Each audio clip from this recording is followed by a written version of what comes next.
Hello बच्चों। यहां लिखा गया है two particles are projected simultaneously from two points O and O dash such that they are 10 metre horizontally apart and 5 meter vertical distance between them as shown in the figure. They are projected at the same time. Inclination 60 degree दिया गया है, 10 metre पर second velocity दी गई है। अब इसमें पूछा गया है find the time after which their separation becomes minimum. Clear? तो सबसे पहले हम दोनों की वेलोसिटीज लिख लेते हैं वेक्टर फॉर्म में। इसको यहां पे हम लोग कोऑर्डिनेट सिस्टम ले लिए एक्स और वाई। तो दिख रहा है इसका एक्स कंपोनेंट भी प्लस होगा और वाई कंपोनेंट भी प्लस होगा, जबकि इसका एक्स कंपोनेंट निगेटिव होगा और वाई कंपोनेंट पॉजिटिव होगा। क्लियर?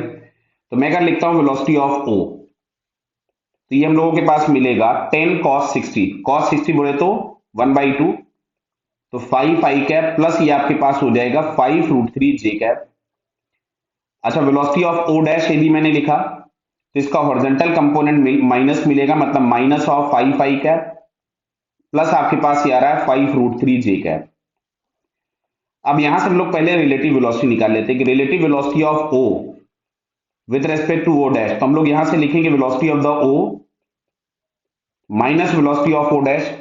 तो दिख रहा है अगर हम इन दोनों को माइनस करेंगे तो ये वाला टर्म कैंसिल हो जाएगा और ये माइनस ऑफ माइनस हो जाएगा प्लस। चलिए मैं आपको पूरा लिख के दिखा देता हूं।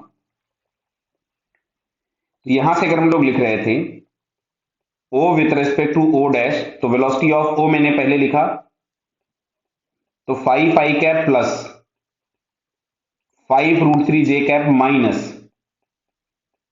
Minus 5 I cap plus 5√3 J cap.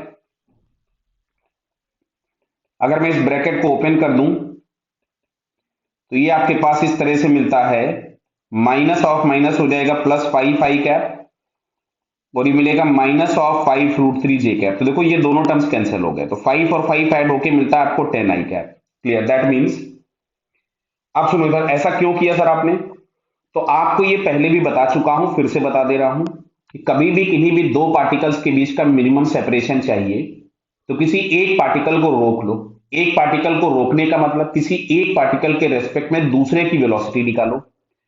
तो अब हम लोगों को यहां पे दिख रहा है कि जो दूसरे की वेलोसिटी हमारे पास मिली वो 10 टाइम्स आई कैप मिली, मतलब magnitude is 10, direction is along x axis, मतलब वो पार्टिकल केवल इधर जाता हुआ दिख रहा है। आ रहा है बात समझ में? अब देखो मैं आप फिर से समझाता हूं। मान लो कोई भी एक ऑब्जेक्ट इस डायरेक्शन में मूव कर रहा है, मान लो कोई भी पॉइंट ए था, वो इस लाइन पे मूव कर रहा था और बी पॉइंट जिसको हम लोगों ने यहां पे रोक के रखा था, तो बी के रेस्पेक्ट में ए के लिए मिनिमम डिस्टेंस यही वाला तो होगा, जब वो उसको परपेंडिकुलरली क्रॉस कर रहा होगा उसी इंस्टेंट पे जो डिस्टेंस होगा मिनिमम होगा। तो हमको दिख रहा है कि ब्लू वाली लाइन आपको रिलेटिव वेलोसिटी दिख रही है, तो जब वो यहां कहीं से पास हो रहा होगा उस टाइम पे सेपरेशन मिनिमम होगा ओ और ओ डैश का। बेटा क्लियर हो रहा है क्या? बराबर। तो अब अच्छा देखो, इस डायरेक्शन में इसको डिस्प्लेसमेंट करना है 10 मीटर एक्स एक्सिस के लॉन्ग, और एक्स एक्सिस के लॉन्ग इसकी वेलोसिटी है 10। तो जो टाइम हम लोगों के पास लगना है वो 10/10, दैट मीन्स 1 सेकेंड। तो at t is equal to 1 second separation will be minimum. तो फाइनल आंसर हमारे पास क्या होगा?